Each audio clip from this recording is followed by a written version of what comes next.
இந்த 5 பழக்கங்கள் உங்களிடமிருந்தால், உங்களுக்கு தெரியாமலே தினமும் உங்களின் உடம்பை நீங்கள் காலி செய்து கொண்டிருக்கிறீர்கள். 1. சிறுநீரை அடக்கி வைப்பது. சிலர் தங்களின் வீட்டிலேயே கழிவறையை பயன்படுத்த விரும்புவது வழக்கம். ஆனால் பொது இடங்களுக்கு செல்லும்போது, பொது இடங்களில் சிறுநீரை கழிக்காமல் அதை தங்களின் வீட்டிற்கு வரும் வரை அடக்கி வைப்பார்கள்.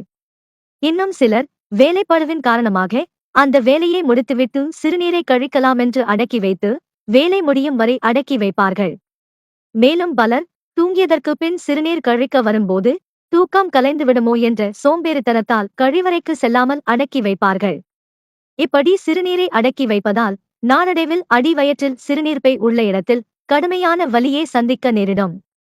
அதேபோல் சிறுநீர்ப்பை நிறைந்து சிறுநீர்ப்பையில் தீவிர நோய் தொற்றுகள் ஏற்பட்டும், அழுத்தம் அதிகரித்தும், சிறுநீரை தாங்கும் திறன் இழக்கப்பட்டு, உடல் முழுவதும் சிறுநீரில் உள்ள நச்சுக்களை பரவச் செய்து, உடலில் பல்வேறு பிரச்சனைகளை ஏற்படுத்துகிறது. மேலும் சிறுநீர்ப்பை நீண்ட நேரம் நிறைந்திருந்தால், சிறுநீரகப்பையும் சிறுநீரக சதைகளும் விரிவடைந்து, சிறுநீரகம் மொத்தத்தில் செயலிழந்துவிடும். அதனால் சிறுநீரை அடக்கி வைக்காமல், சரியான நேரத்தில் சிறுநீரை வெளியேற்ற செய்தால், உடலில் எந்தவித பிரச்சனைகளுமின்றி வாழலாம். 2. மலம் கழிக்காமல் அடக்கி வைப்பது. நம்முடைய மலமானது பெருங்குடல் சிறுகுடல் வழியாக மலக்குடல் வரை பயணம் செல்கிறது. எனவே இந்த சமயத்தில் நாம் மலம் கழிக்க சிக்கல் வந்ததும் உடனே கழிக்க வேண்டும். அதை அடக்கி வைக்கும்போது மலத்திலுள்ள தண்ணீர் மீண்டும் உறிஞ்சப்பட்டு மலம் கட்டியாகி மலச்சிக்கல் ஏற்படுகிறது. இதனால் குடலில் பல பிரச்சனைகளை சந்திக்க நேரிடும். வீட்டு கழிவறையை மட்டுமே பயன்படுத்த விரும்புகிறவர்கள் வெளியே சென்று விட்டு வருவது வரைக்கும் மலத்தை அடக்கி வைப்பார்கள். சில பேர் தினமும் மலம் கழிக்கும் நேரத்தில் வேறு வேலைகளை செய்து கொண்டிருப்பார்கள். அந்த வேலையை முடித்துவிட்டு மலம் கழிக்க உட்கார்ந்தால் தினமும் முக்குவதை விட அழுத்தி முக்கினால்தான் மலம் வெளியேறும்.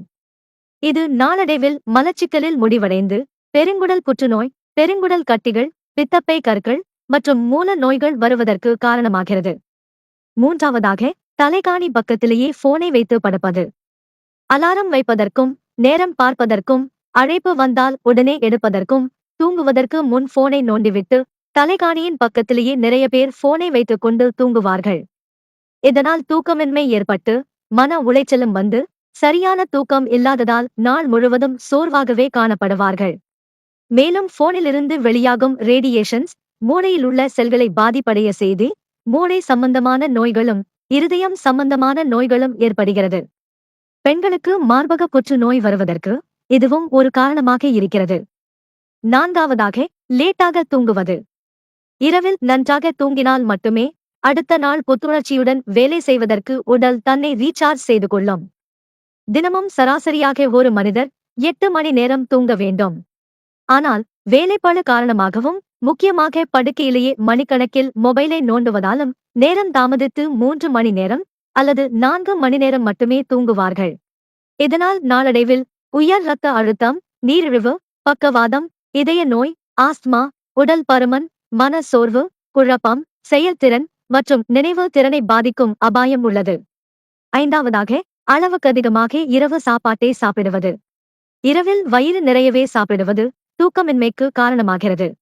அது மட்டுமல்லாமல் சர்க்கரை நோயாளிகளின் சர்க்கரை அளவையும் அதிகரிக்க செய்கிறது. மேலும் காலையில் எழுந்தவுடன் உணவுகள் சரியான முறையில் ஜீரணமாகாமல் மலம் கழிக்க முடியாமல் மலச்சிக்கலும் வந்து மேலும் பல பிரச்சனைகளையும் உருவாக்குகிறது. அதனால் இந்த 5 பழக்கங்களையும் கடைபிடிப்பவர்கள் உடனே இந்த பழக்கங்களை மாற்றவில்லை என்றால் சீக்கிரமாகவே நீங்கள் இந்த உலகத்தை விட்டே செல்வதற்கான வாய்ப்பு அதிகம் உள்ளது.